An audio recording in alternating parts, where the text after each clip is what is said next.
Okay, looks like we're live. Hello, hello.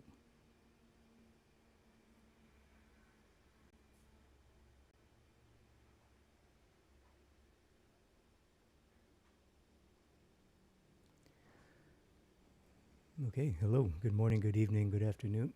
My name is Chris Legaspi, and today we're going to continue the daily drawing for the head drawing challenge for October 2020. Today is day 9 for me, and I'm going to continue with another anatomy study. Today I'm going to study the skull, specifically the maxilla, which is basically the bone in your face, makes up your face, touches your nose and your cheeks. This drawing here is from yesterday. And if you want to join the challenge, I'm going to leave it open for another couple days. You can go to drawwithchris.com/head drawing challenge. You can read more about it there. I have 3 structured challenges where if you complete the challenge, you could be selected to win some prizes. So you can read all about it there. And if you want to download some free resources, I have a head drawing quick start mini course. So this is a 7-day course. You get a new lesson every day for 7 days. It includes videos and handouts and references and more. And it gets emailed to you directly by email. So it's real convenient. So all you have to do is go to drawwithchris.com/head drawing challenge and you can sign up for the mini course. You can get access right away. Let me give a quick shout out to our Facebook group. So we have a lot of activity. I really appreciate all the posts. Shout out to Nathaniel here. Well, really nice shapes there. He's doing a 5-minute challenge. Manisha doing looks like time pose there. Really nice drawing. Chintu doing Velasquez, and I love that painting. Really nice work on the this core shadow there. It's reading really well. And Oliver doing some master copies. I recognize a Sargent. This, I guess, is Samuka. Really nice tones there by Oliver. So shout out to the Facebook group.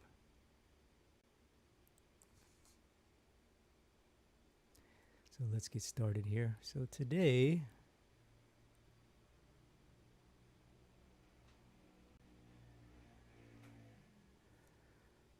I'm going to do a skull, and I'm going to look at the maxilla. Yesterday I had the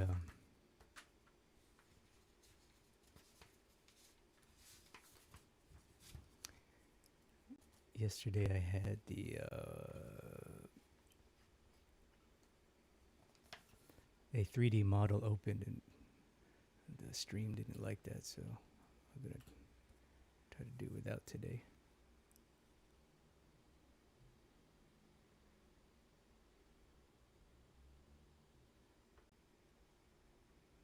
Okay. I'm using my little sketchbook here. Okay. So let's see.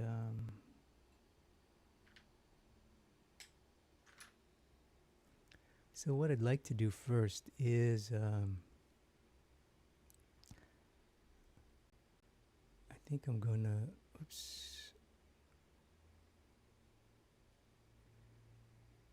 look at this view here.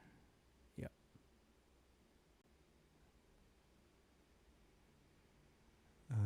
Okay, I like this view. I'm gonna start with that. I'm gonna do a couple of drawings and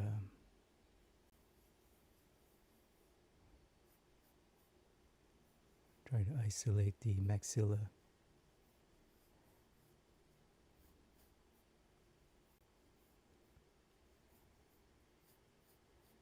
And then really dig into, what it is, what its function.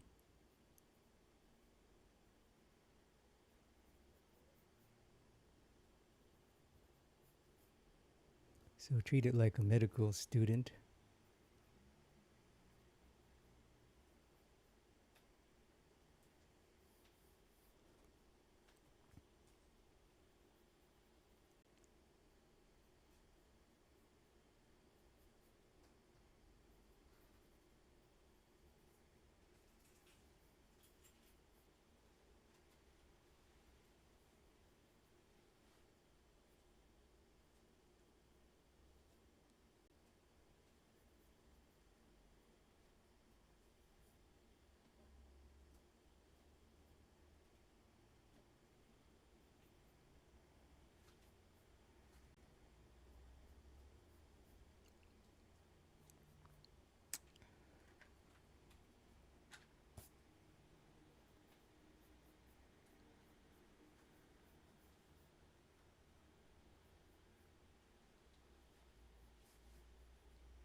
So if you just joined us, I'm doing a day 9 of my head drawing challenge and doing anatomy today.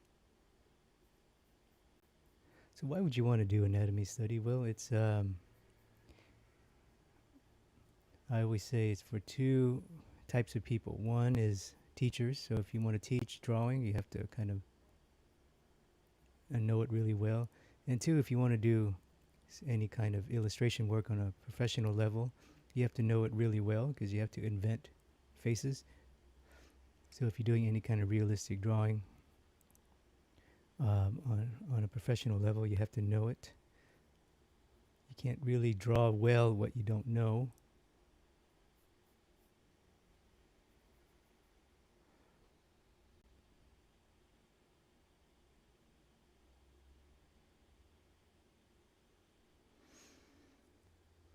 So I'm gonna blow this one up and zoom in a little bit.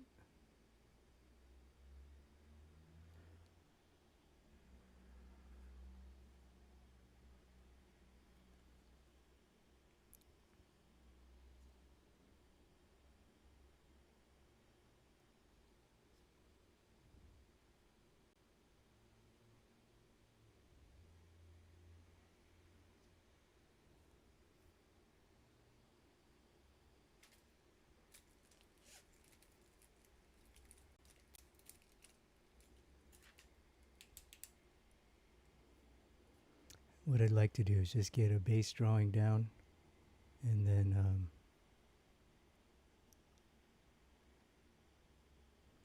examine it closely, sort of under a microscope.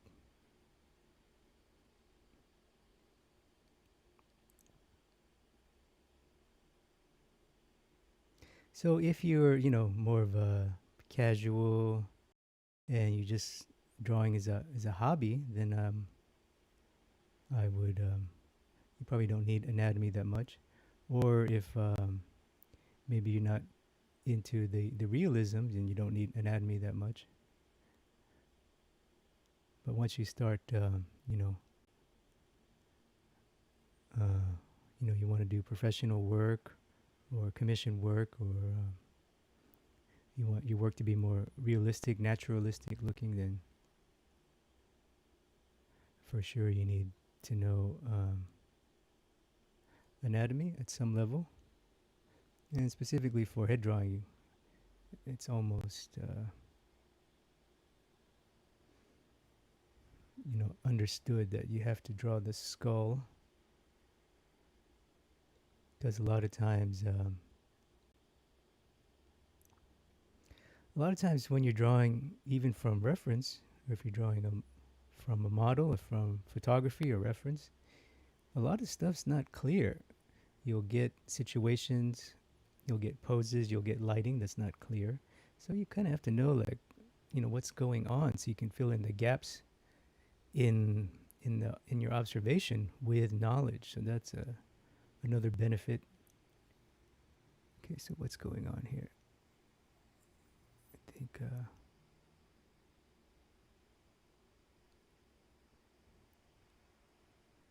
I'm trying not to spend too much time on the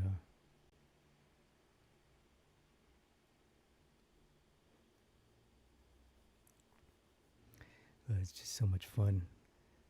I enjoy drawing skull as just as a still life object, as a work of art. It looks amazing to me.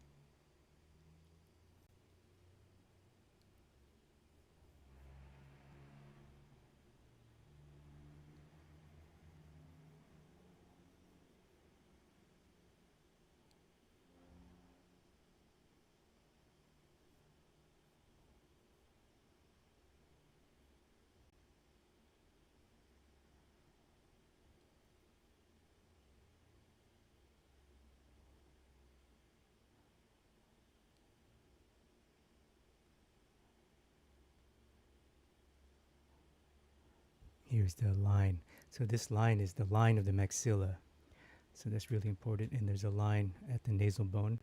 So that's really important. Let me just... I always have a hard time with the, the teeth. There's so many of them. So there's two. Okay, so it looks like I got it right here. There's two in the, there's four in the front before you get to the canine. So that's what I want to, this would be 1, 2, canine. And then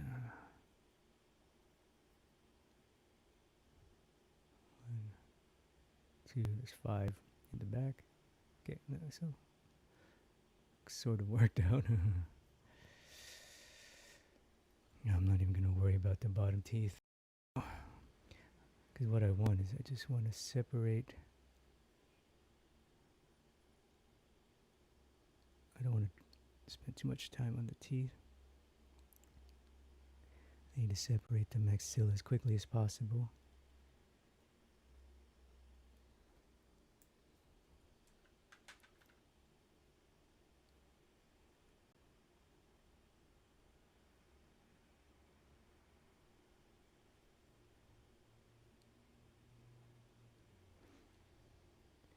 And it is nice to have a 3D model or actual skull, but for this stream, it obviously makes sense. It makes sense to use reference images. That's all you have, then that's great too. This model here, this reference I'm using comes from New Masters Academy, so shout out to New Masters. I believe it was a 3D model sculpted by the owner, Joshua. So shout out to them. Okay, so this is the maxilla. It starts right about here. This line is the line of the maxilla. Probably has a name. I should get to know the name. And I wish I could see what it looks like on the inverse. Let's see my other reference. See this. I should probably draw it in front view too. That would be helpful. So let's see if I have a nice front view.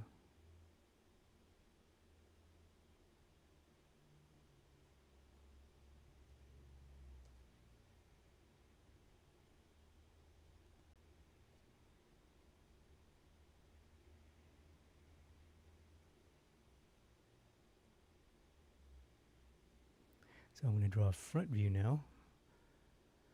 Let me zoom out a little bit. Okay. And once I get a nice base drawing down, I will go back in and study a little bit more in detail.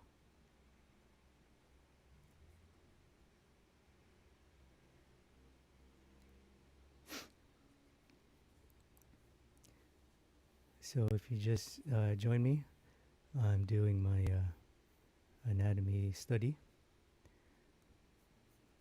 It's part of my head drawing challenge for the month of October. And for this week, for the next 7 days, I'm going to be doing anatomy, starting with the skull. And, you know, because I'm a, you may be wondering, well, what does that have to do with head drawing? Well, if you're, you know, if you want to do realism, you have to understand what your subject is on any level. You have to do, so because I'm a realist, I have to understand the skull very well, and also because I do commercial illustration work. So I'm currently working as a movie poster artist. So I have to draw and invent heads very realistically and accurately. So I need to know the skull very well, obviously.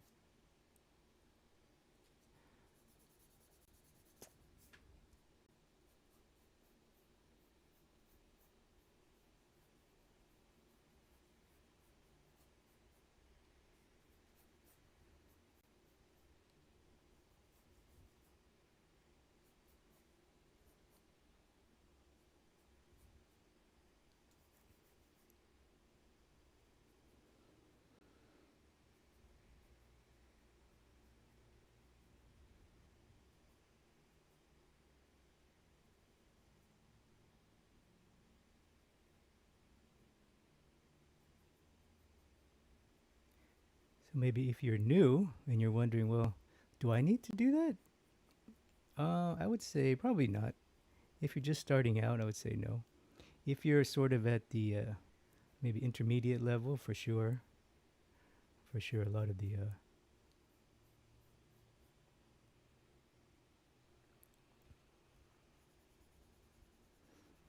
I would say most of my students now are the ones that uh, take my live classes or in-person classes. They tend to be either professional or serious students. Been drawing for a while, so I would always encourage them to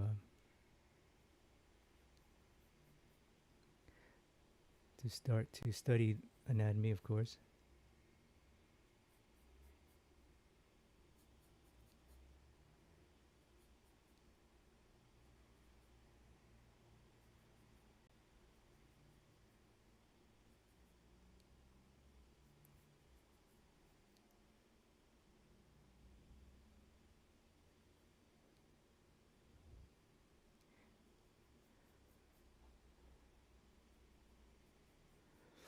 And normally I would draw a lot more careful. Right now I'm on a live stream and I don't want to,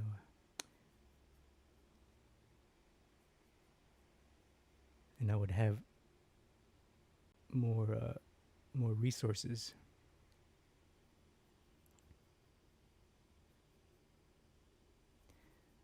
I would have a real skull instead of drawing from reference. That's generally how I work, and then I would use secondary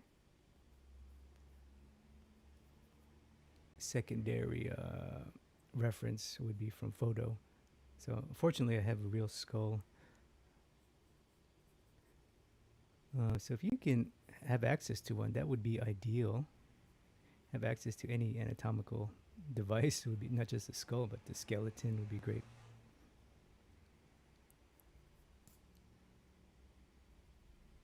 But I know it's not possible for most people. But they have these fairly inexpensive anatomical models available now. A lot of them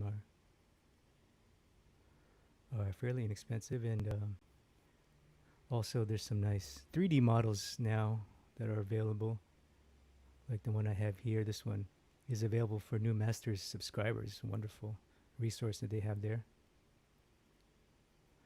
See, tomorrow I'm going to study this. I'm very curious what that is. Well, I forgot the name of it. I just looked it up this morning. Curious what it does, what its function, so that when I draw portraits, I'll be much more aware of that.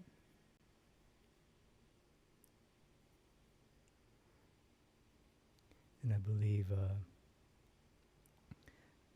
also I'm going to study the muscles after I get to know the skull.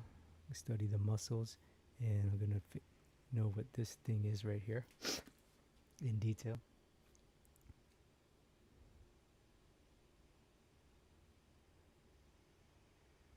So if you're watching live on replay, and this is your first time, comment below. Let me know, where are you located? Where are you watching from? I am currently in Thailand at the moment. I'm an American. I live in Thailand. And it's Friday for me. So where are you? What time is it for you? And comment below if you are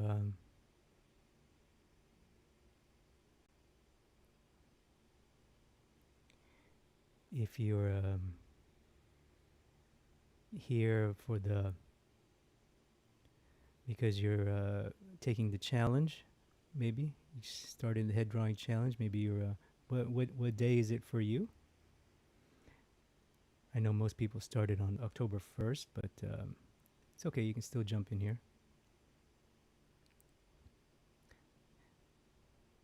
So what day are you on? What are you working on? Comment below. Let me know what you're working on. If you stick around to the end, I'll be able to answer some questions. Might be able to help you out there.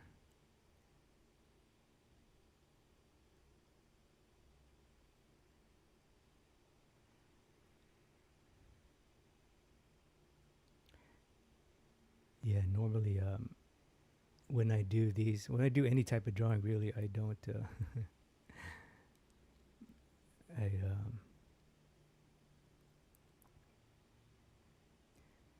I do it in a quiet room, and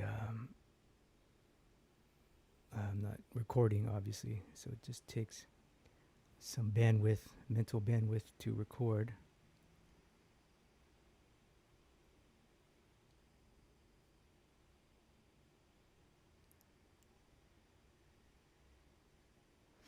I made my maxilla a little long here, so I gotta define the teeth because this part is the maxilla right here. So I need to define these ridges of the teeth a little more carefully. So let's see.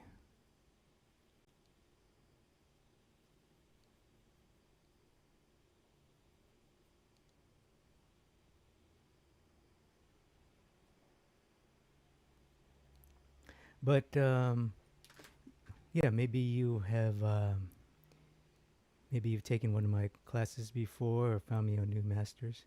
Comment below if you're from New Masters, if you're watching on replay or live. So maybe you've heard me tell you or others that you should do skull studies. I know I have a skull study video, New Masters. And that video is more of a still life exercise, more of a general exercise, not so much a medical study. That's what I would call this right here. This is a medical study done in drawing. That's how I think of it. And so that's typically how I study anatomy. I think of myself as a medical student, and I want to know the ins and outs, the little bumps, why they're there, these ridges. See, this ridge has a purpose. This ridge has a purpose. What muscles fit in these little bumps, in these holes? Why do some bones stick out? It's called a process when a bone sticks out. Why do some bones stick out in some areas? Why are there holes in some areas? It's called a recess. So that kind of stuff is, well, it's interesting to me. It's not 100% necessary. But I always say that the goal is to, you want to be able to draw a skull from memory in any angle and have it be pretty accurate. And that's true of the head. You know, if you want to be an illustrator, for example, you have to be able to draw a accurate head from any angle from imagination.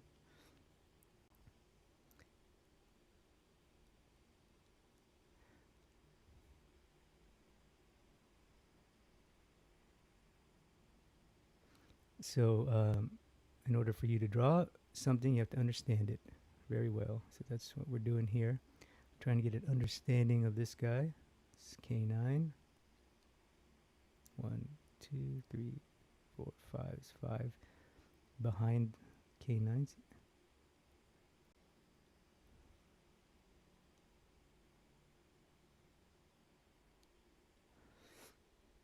I don't need all the teeth. The teeth just take quite a bit of time, and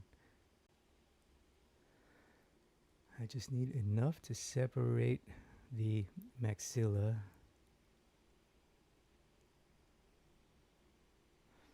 which is not even the teeth, really. The teeth are separate little bones.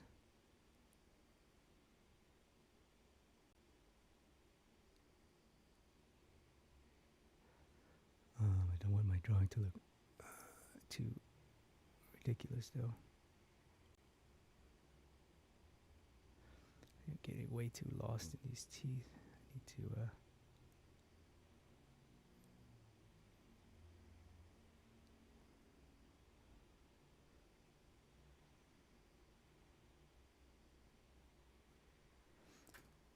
Oh, let me do one more detail up here. I wonder what this little bump in the head.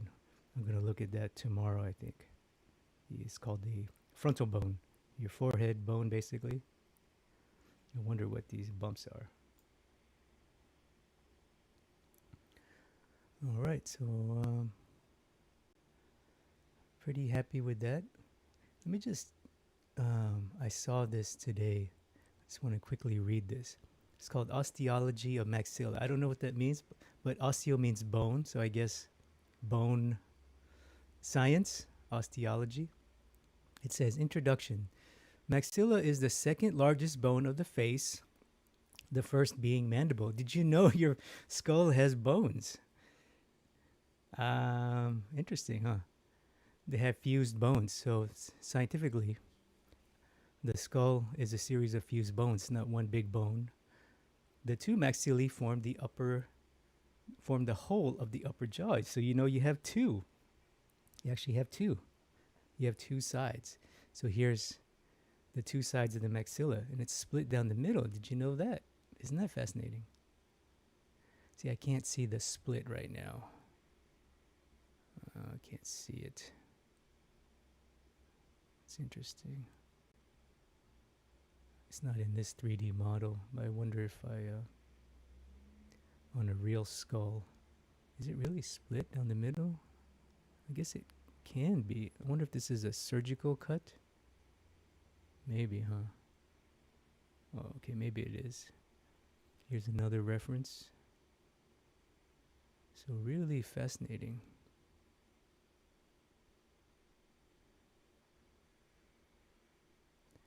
So now I'm going to cross-reference what I have with the skull that I drew. So I can clearly see a line. There's a line. I think it starts here. I can't quite see it at the end. See, this is where I need to know where that line is. This is where turning the skull would help.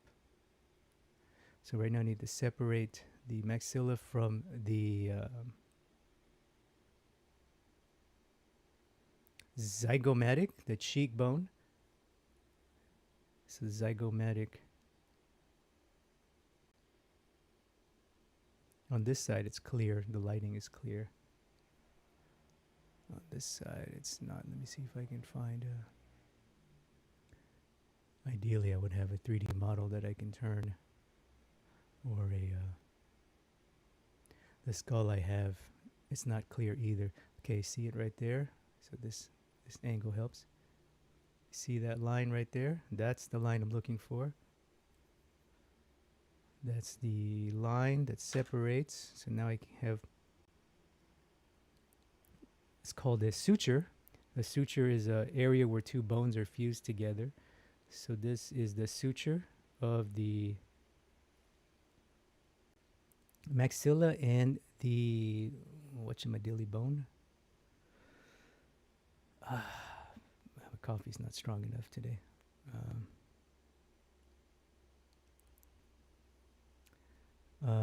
Zygomatic, the cheekbone.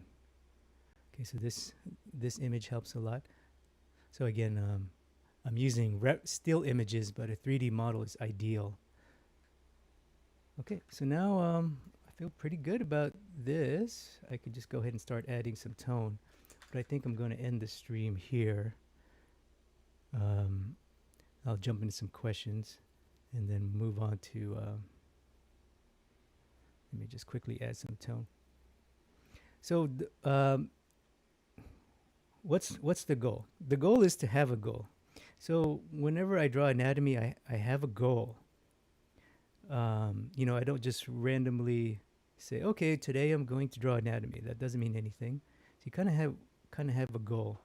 And for me, I wanted to learn more about the face and how the face works. So to learn more about human anatomy, you have to start with the bones. So I'm like, okay, if I want to know more about how the face works, I need to study the skull in depth. So here I am. So yesterday I studied the zygomatic cheekbone. I would argue it's the most important bone in the face for an artist.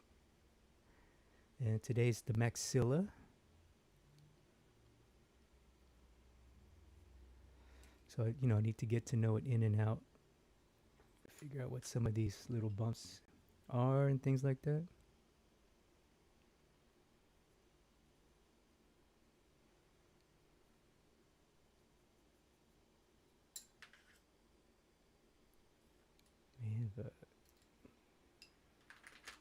I'm using colored pencil here.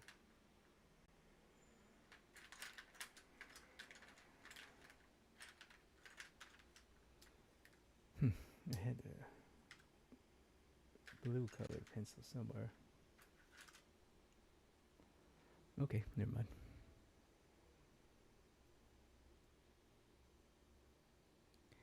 And you see how there's a maxilla borders the nasal bone. So that's something to keep in mind right there.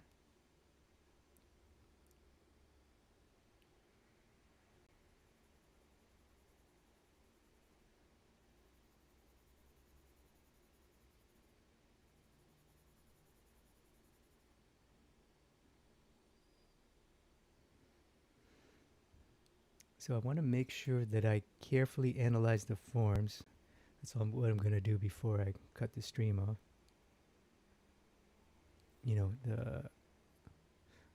Now it's split in the nose. I'm just curious. I'm going to look at my medical reference.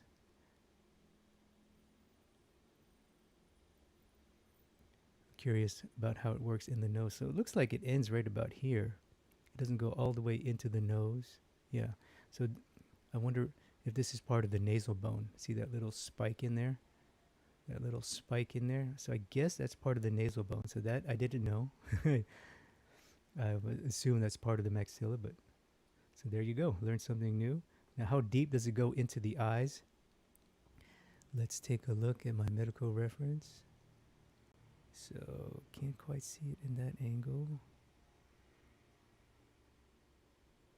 So it looks like it goes fairly deep into the eye right here.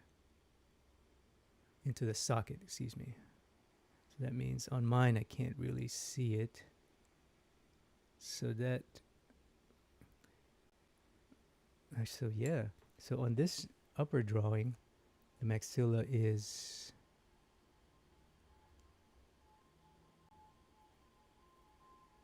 roughly there. So I can see that line, nasal bone, and then interior. Where does it end? See this, I need to make clear this part here. Okay, we know it ends at the teeth, that's obvious. We know it ends here. So that's wrong right there. It's here. So this is an important distinction, is to separate it,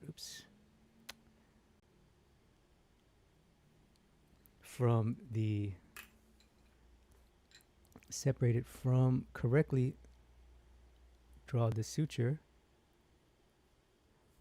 from the zygomatic. So the zygomatic does make up the outer part of your eye socket. The maxilla makes up the lower part of your eye socket, or some of it. See this, I'm not 100% clear. I have to go back into the medical text. So if something's not clear, you have to go back into the medical text. I'm sure it's there. All of these references you see I've easily found on Google. So what's that little hole? That little hole, I'm very curious, just before I go here, what's that little hole called? It's called the infraorbital foramen of the maxilla. So what goes in that hole? We'll find out next week. Infraorbital foramen. On this skull, it's here. There's a hole here, infraorbital foramen. Maybe there's some anatomists watching. Comment below what goes there. I'm assuming it's one of the facial muscles. Oh, I know it is. I just forget the name now. But we will do that on one of these days. I think well tomorrow will be the frontal bone.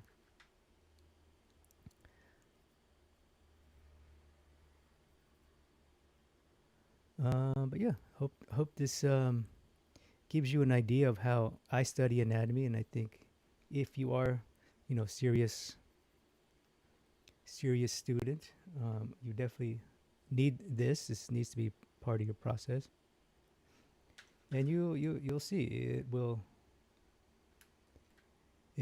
pay off. You will see the difference in your work, especially if you draw from life, or if you draw from even if you draw from reference a lot, you'll just have a better understanding of the things that aren't clear. So I do need to go back into the medical text. Let's just look at a quick Google search. I'm going to pull up my browser here.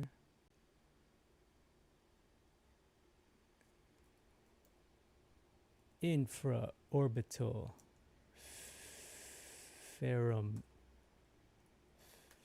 foramen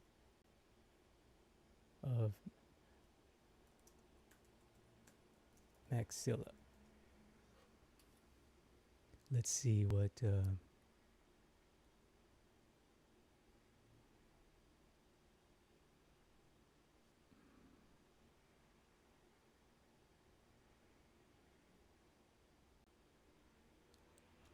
let's see what Wikipedia has to say. I'm going to open my browser real quick. What does Wikipedia have to say? Infraorbital foramen is an opening in the maxillary bone of the skull located between the infraorbital margin of the orbit. What the heck is that? Infraorbital margin of the orbit. Infraorbital, I think means inside. So it's here. Below the infraorbital margin. So this little bump must be the infraorbital margin. It transmits the infraorbital artery and vein and infraorbital nerve, a branch of the maxillary nerve. It's typically from the orbital margin. Did you know that? There's a big nerve that goes through here and a vein. Okay.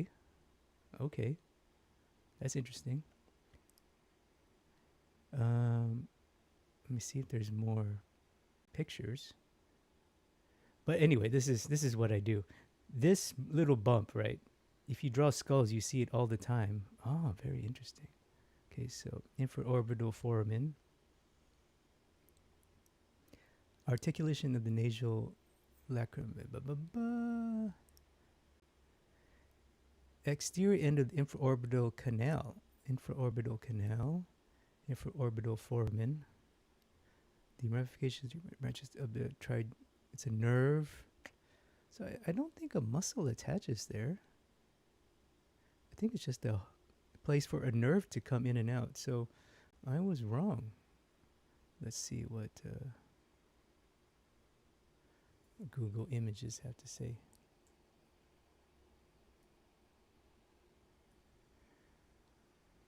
With my misspelling.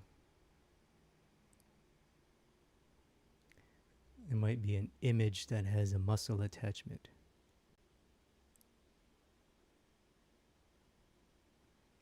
But anyway, I'm not going to get into it now. There's one. You know what? I don't think a muscle attaches there. I think it's just a hole for your nerves. So I have to double check that. Yeah. Okay, see this image right here? So it is. It's just a hole where a bunch of nerves come in and out. Isn't that fantastic? That is fascinating. I didn't know that. See, I just learned that. Same thing. Look at that. So no muscle attachment. This little guy is a hole for nerves. Interesting. Obviously helps you breathe.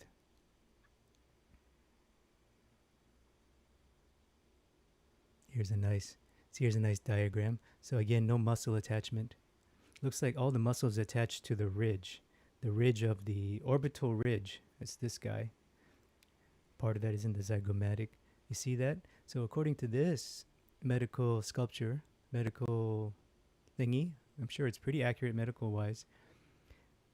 Infraorbital is just a place for nerves. Very fascinating.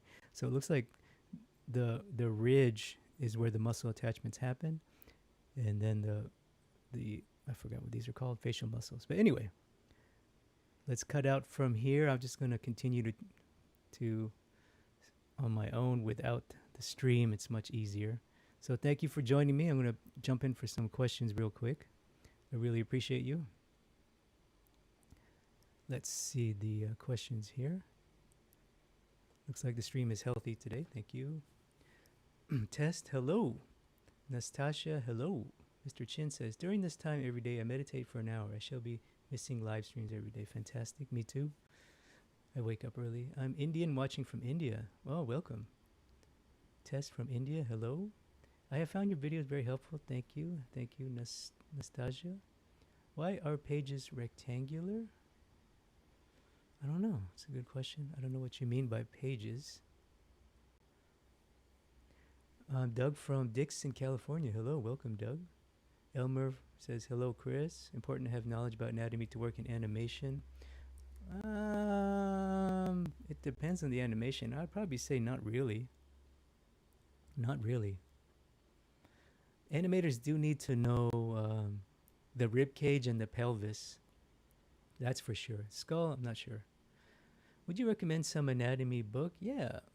For the body, I like Strength Training Anatomy by Delavier. That's just a fun book. Strength Training Anatomy. And Bern Hogarth is a nice one. Frederick Delavier. I can't. There's another one that I really like. I can't think of it right now. Hey, Chris, can I win the challenge if I started from day 8? Yes, but you have to draw every day for 31 days. That's the goal. Every day for 31 days, and you have to post every day.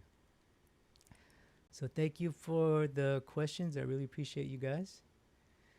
Tomorrow I'll be streaming at a different time. It'll be around 11 o'clock at night at my time, so which is Thailand time, Saturday night, which will be Saturday morning, California time. So I really appreciate you. Go to headdrawing.com drawwithchris.com/headdrawingchallenge. You can read more about the official challenge, and you can also download some free resources. I have a head drawing quick start course, and that's sent directly to you by email. So all you have to do to get instant access is drawwithchris.com/headdrawingchallenge, and there you can enter your email. You'll be good to go. So thank you for joining me. I'll see you in tomorrow's stream. So until next time, take care.